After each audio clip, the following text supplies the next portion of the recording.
मानो जैसे आज के भौतिक परिवेश में मनमानी की होड़ सी लगी है। अब समीर को ही देख लो, कितनी मनमानी करने लगा है।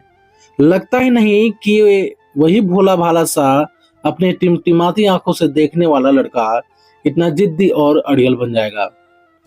गुस्सेल और मनमौजी कोई कुछ कह दे तो उल्टा लड़ने को दौड़ने लगता है।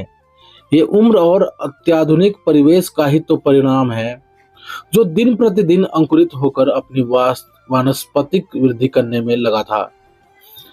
अरे अभी उम्र ही कितनी है इसकी, अभी से ही इतना चिड़चिड़ा और गुस्सैल क्यों है? दादी ने कुछ सोचते हुए बोला।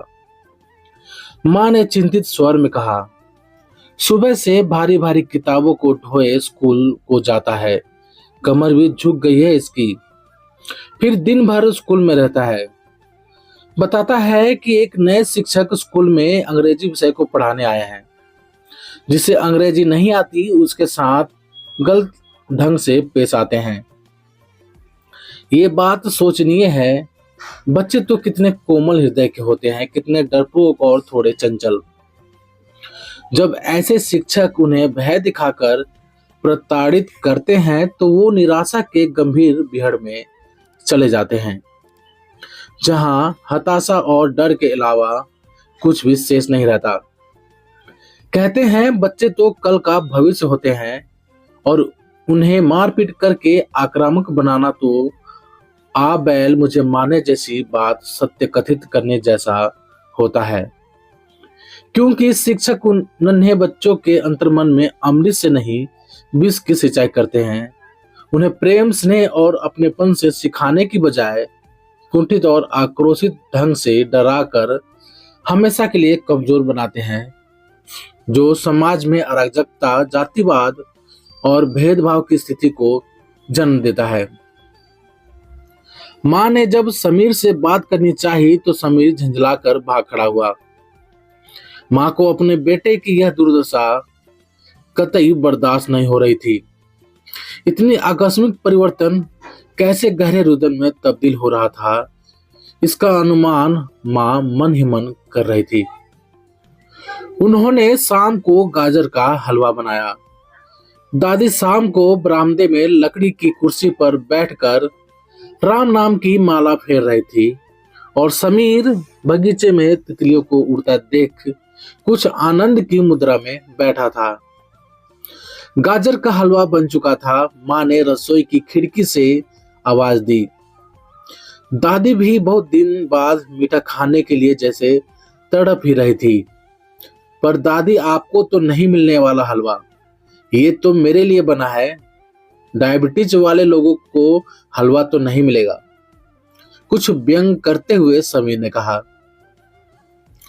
तब दादी ने कहा, अरे बहुत हो गया ये डायबिटीज, तो मुझे नहीं छोड़ने वाली, अब क्या इसके लिए खाना छोड़ दूं?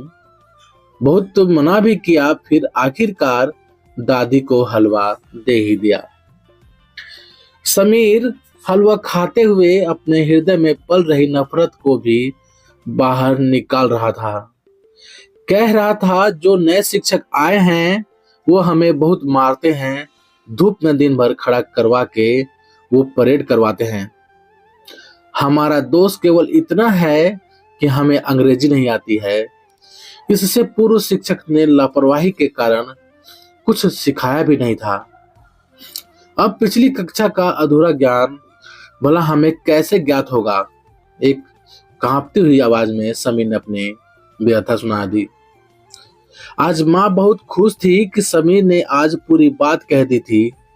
इसलिए अगले दिन समीर की माँ ने समीर के अन्य मित्रों के अभिभावकों को बुलाया और उपयुक्त बातें बताई।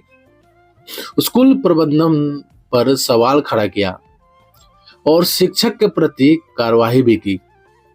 अब सभी बच्चों को न्याय मिल चुका था और समाज के हिंसक भेड़िए जो आ बैल मुझे मार की किंवदंती को सिद्ध कर रहे थे, एक गहरी चोट ने उन सबको चकित कर दिया था। अब समस्या को जब हम खुद आमंत्रित करेंगे तो वो हमारा प्रस्ताव कैसे ठुकरा देगी? इस कहानी का असल मर्म तो यही है कि स्कूल के शिक्षक ने अपने दुर्व्यवहार से खुद समस्या को आमंत्रित किया है, जिसका खामियाजा उन्हें वक्त के साथ चुकाना पड़ रहा है। तो प्यारे दोस्तों, आप सभी का इस कहानी के बारे में क्या राय है, प्लीज कमेंट करके हमें जरूर बताएं। यदि ये कहानी आप सभी को पसंद आई हो तो लाइक करें, शेयर करें और चैनल पर नए हो तो प्लीज चैनल को सब्सक्राइब भी जरूर करें। चलिए दोस्तों, मिलते हैं आप सभी से एक और नई कहानी के साथ। तब तक ले जय हिंद, वंदे मातरम।